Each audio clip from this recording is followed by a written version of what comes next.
Here it is, our issue 13 competition prize, a Sakae Brass Snare, all the way from Japan, the times we live in.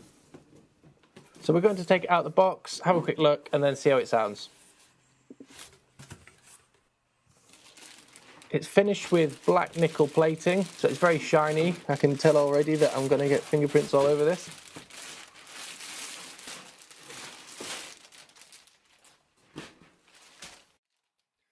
Nothing else in the box except the drum key.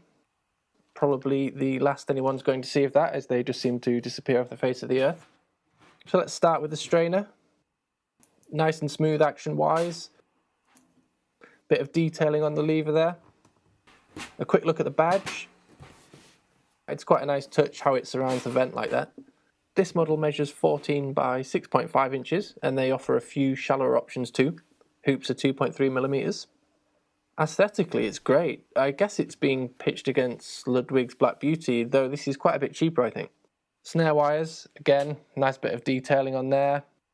So 10 lugs, they all seem to be here. The heads are Sakae branded, but made by Remo. Right, let's see what it sounds like. Better not forget this.